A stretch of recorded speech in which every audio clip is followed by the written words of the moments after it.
Hello നമസ്കാരം. ഞാൻ കഴിഞ്ഞ ദിവസം ഒരു വീഡിയോ ചെയ്തിരുന്നു. കേരള സർക്കാരിൻ്റെ മാലിന്യമുക്ത കേരളം എന്ന് പറഞ്ഞ പേരൊരു നമ്പറുണ്ട്. ആ നമ്പറിലേക്ക് ആരെങ്കിലും പൊതുസ്ഥലങ്ങളിൽ മാലിന്യം നിക്ഷേപിക്കുന്നത് നമ്മൾ കണ്ടു കഴിഞ്ഞാൽ നമുക്ക് ആ നമ്പറിലേക്ക് ആ വ്യക്തിയുടെ മാലിന്യം നിക്ഷേപിക്കുന്ന വ്യക്തിയുടെ ഫോട്ടോ സഹിതം അല്ലെങ്കിൽ വീഡിയോ സഹിതം നമുക്ക് എടുത്ത് അയച്ചു കൊടുത്താൽ നമുക്ക് പാരിതോഷികം ലഭിക്കും. 2500 രൂപ നമുക്ക് കിട്ടുന്നു ഞാൻ പറഞ്ഞു.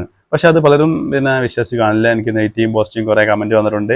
ഉടായിപ്പല്ലേ തട്ടിപ്പല്ലെന്ന് പറഞ്ഞു വന്നവരൊക്കെ ഉണ്ട്. പക്ഷെ അവർക്കുള്ളൊരു തെളിവായിരുന്നു വന്നിരിക്കുന്നത്. കാരണം നമ്മുടെ മലയാള സിനിമയിലെ പാട്ടുകാരനായ MG ശ്രീകുമാർ അവർകൾ സംവിധായകനൊക്കെ ആയ MG ശ്രീകുമാറിൻ്റെ വീട്ടിൽ നിന്നും അദ്ദേഹത്തിൻ്റെ സർവൻ്റ് ഒരു മാലിന്യത്തിൻ്റെ ചെറിയൊരു പൊതി അദ്ദേഹത്തിൻ്റെ വീടിൻ്റെ മുമ്പിലുള്ള കനാലിലേക്ക് എറിയുന്നത് ആരോ ഒരാൾ വീഡിയോ എടുത്ത് ആ നമ്പറിലേക്ക് അയച്ചു കൊടുത്തു. അതിൻ്റെ പേരിൽ ഇപ്പോൾ അദ്ദേഹത്തിന് 25,000 രൂപയാണ് പിഴ ചുമത്തേണ്ടി വന്നത്. അപ്പോൾ അതുകൊണ്ട് ഞാൻ ചെയ്ത വീഡിയോ ഇനി നിങ്ങൾക്ക് വേണമെങ്കിൽ സപ്പോർട്ട് ചെയ്യാം, ഷെയർ ചെയ്യാം. അതുപോലെ നിങ്ങൾക്ക് ഇനിയും ആരെങ്കിലും ഫോട്ടോസൊക്കെ വീഡിയോസൊക്കെ ഈ മാലിന്യം ഇടുന്നത് കണ്ടു കഴിഞ്ഞാൽ ആ നമ്പറിലേക്ക് അയച്ചാൽ നിങ്ങൾക്ക് ചെറിയൊരു പൈസ സമ്പാദിക്കാം. അതോടൊപ്പം നമ്മളെ കേരളത്തിലെ മാലിന്യമുക്ത കേരളമാക്കി നമുക്ക് മാറ്റാനും പറ്റും. അപ്പം എൻ്റെ വീഡിയോസ് ഇഷ്ടപ്പെടുന്നവരുണ്ടെങ്കിൽ സപ്പോർട്ട് ചെയ്യുക, ഷെയർ ചെയ്യുക. ഓക്കെ.